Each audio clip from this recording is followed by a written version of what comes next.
एक ऐसा अभिलेख जिस पर सम्राट अशोक के भी अभिलेख मिलते हैं, रुद्र दमन के भी अभिलेख मिलते हैं और स्कंदगुप्त के भी अभिलेख मिलते हैं। जबकि अगर हम बात करेंगे कि जो अभिलेख है वो लिखवाया किसने था, बात कर रहे हैं जूनागढ़ अभिलेख की। जूनागढ़ अभिलेख की बच्चों बात करेंगे एग्जाम की दृष्टि से, चाहे एग्जाम आपका यूपीएससी हो, आपका पीसीएस हो, हाल ही में चल रहे फॉर्म आपके इलाहाबाद हाईकोर्ट आरओ एआरओ हो, या फिर आपका लोअर पीसीएस या एसएससी हो, या कोई भी वनडे एग्जाम, सभी के लिए बहुत बहुत इंपॉर्टेंट टॉपिक आज हम लेकर आ रहे हैं। सभी बच्चे क्लास को लास्ट तक देखिएगा। अभिलेख से बहुत बहुत इंपॉर्टेंट क्वेश्चन आपके बनते हैं और सारे के सारे क्वेश्चन आज हम अपनी क्लास में खत्म करने वाले हैं। तो बात कर रहे हैं जूनागढ़ अभिलेख की बच्चों। जूनागढ़ अभिलेख की अगर हम बात करते हैं तो ये जो अभिलेख था ये 150 ईस्वी में लिखवाया गया था रुद्रदमन के द्वारा। किसके द्वारा लिखवाया गया था? राजा रुद्रदमन के द्वारा। यही हम बात करते हैं कि इस अभिलेख की खोज किसने की प्यारे साथियों, तो 1832 में इसकी खोज की थी जेम्स प्रिंसेप ने।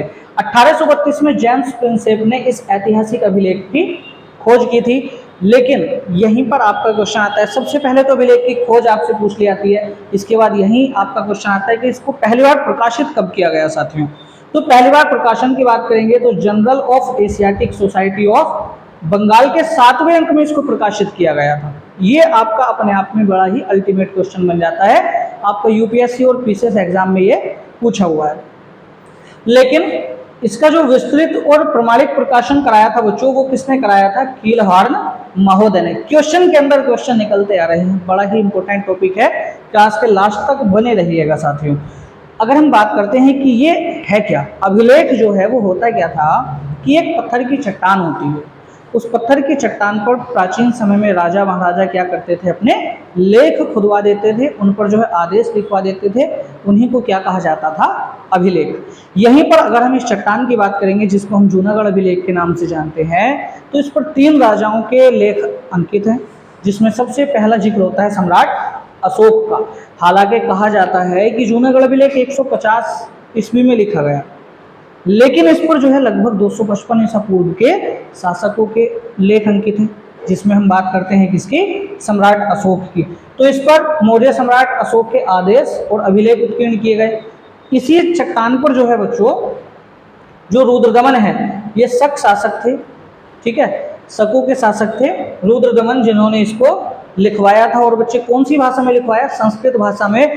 और फेमस क्यों है, क्यों एग्जाम की दृष्टि से इंपॉर्टेंट है? क्योंकि संस्कृत भाषा में लिखा हुआ, विशुद्ध संस्कृत भाषा में लिखा हुआ सबसे बड़ा अभिलेख है। साथ ही इसकी लिपि एग्जाम में कई बार पूछ ली जाती है, तो ब्राह्मी लिपि में इसको लिखा गया था, तो रुद्रदमन ने इसको लिखवाया था। इसके बाद स्कंदगुप्त की बात करेंगे तो गुप्त शासक स्कंदगुप्त के जो लेख हैं वो भी इस पर मिलते हैं। बच्चों भाषा और लिपि की हम बात करते हैं तो जैसा कि अभी मैंने आपको बताया था कि इस अभिलेख की जो भाषा थी वो विशुद्ध संस्कृत थी, ठीक। इसकी लिपि क्या थी? ब्राह्मी।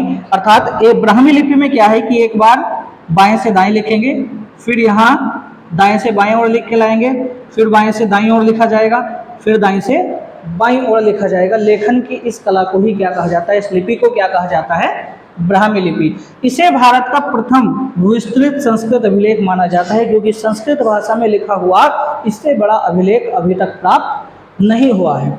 शैली के महत्व की अगर बात करेंगे, जो इसकी भाषा शैली रही, ठीक है, और इसका महत्व क्या रहा बच्चों? सबसे पहली बात तो ये चंपू शैली में इसकी रचना की गई थी। चंपू शैली किसको कहा जाता है? जिसमें गद्य और पद दोनों प्रकार की रचनाओं का वर्णन किया गया हो, यानी संस्कृत भाषा में लिखित प्राचीनतम और सबसे लंबा अभिलेख है। इसके साथ साथ बच्चे 5 स्टार लगाकर इसको छाप लीजिएगा कि इसकी रचना जो है वो चंपू शैली में हुई थी, जिसमें गद्य और पद दोनों का मिश्रण मिलता है, उसको क्या कहा जाता है? इस प्रकार की शैली को क्या कहा जाता है? चंपू शैली। इससे रुद्रदमन की विजयों और प्रशासनिक क्षमता की भी जानकारी मिलती है। अब चूंकि रुद्रदमन ने इसको लिखवाया था, इसी चट्टान पर पहले सम्राट अशोक भी अपने लेख लिखवा गए थे, स्कंदगुप्त ने भी अपने अभिलेख लिखवाए, इसी चट्टान पर स्कंदगुप्त के लेख मिलते हैं। अब इसका जो विस्तृत वर्णन कराया था विशुद्ध संस्कृत में, वो रुद्रदमन ने कराया था। तो रुद्रदमन अब वो अपना अभिलेख लिखवाएंगे तो अपनी तो विशेषताएं, अपनी विजय, उनका तो वर्णन करना ही करना स्वाभाविक बनता है किसी भी व्यक्ति का। तो रुद्रदमन ने जो है यहाँ अपनी विजयों का वर्णन किया। अपनी उपलब्धियों का वर्णन किया। यहीं अगर हम बात करते हैं इसकी तिथि की बच्चों, तो इस पर 150 ईस्वी की तिथि अंकित है, यानी कि सन 150 में ये लिखा गया था। इसके लेखों की अगर बात करेंगे तो कुल इसमें 20 पंक्तियां सम्मिलित हैं। और इसमें जो है सबसे प्रसिद्ध चीज क्या है कि मौर्यों द्वारा जो निर्मित सुदर्शन झील थी, ठीक है, उस झील का दोबारा से पुनरुद्धार कराया था। ये क्वेश्चन आपका वनडे एग्जाम में काफी पूछा जाता है, ध्यान रखिएगा इसका। सुदर्शन झील का पुनरुद्धार किसने करवाया था? रुद्रदमन शक शासक ने, ठीक है। इसने जो है प्रसिद्ध सुदर्शन झील के पुनर्निर्माण का विस्तृत उल्लेख किया है। अब रुद्रदमन की उपाधि बच्चों आपकी यूपीएससी या पीसीएस बड़ा पूछता है। रुद्रदमन को भ्रष्ट राज प्रतिष्ठापक भी कहा जाता है, जिसका अर्थ क्या है? गिरे हुए राजाओं को पुनः स्थापित करने वाला, यानी कि वे शासक जिन्होंने अपना साम्राज्य खो दिया, उन शासकों को रुद्रदमन ने वापस से अपना साम्राज्य खड़ा करने के लिए प्रोत्साहित किया और उनकी सहायता की थी। इसके बाद साथियों बात करेंगे अर्थव्यवस्था और कर व्यवस्था का भी इसमें जिक्र किया गया है। शकों के समय या सम्राट अशोक के समय कर व्यवस्था का इसमें जिक्र किया गया है। मोस्टली तो यहाँ जिक्र किया गया है रुद्रदमन के समय का। तो 6 प्रकार के कर उस समय लिए जाते थे बच्चों। इसमें कितने प्रकार के कर का उल्लेख है? 6 प्रकार के, और 6 के 6 याद रखेंगे बच्चों, ध्यान रखना। RO, ARO, UP PCS, lower PCS और यूपीएससी वाले करों के जो नाम है, वो जो 6 कर होते थे, वो 6 कौन कौन से करों का इसमें जिक्र किया गया है? बलि, भाग, शुल्क, कर, प्रणय और विष्टि। ये 6 प्रकार के करों का जूनागढ़ अभिलेख में विस्तृत वर्णन मिलता है। विष्टि जो है बच्चे ये बहुत बहुत इंपॉर्टेंट है, 5 स्टार लगाकर इसको छाप लेंगे वनडे एग्जाम वाले। विष्टि कर एक इस प्रकार का कर होता था जो जनता से लिया जाता था, लेकिन पैसे के रूप में नहीं लिया जाता था।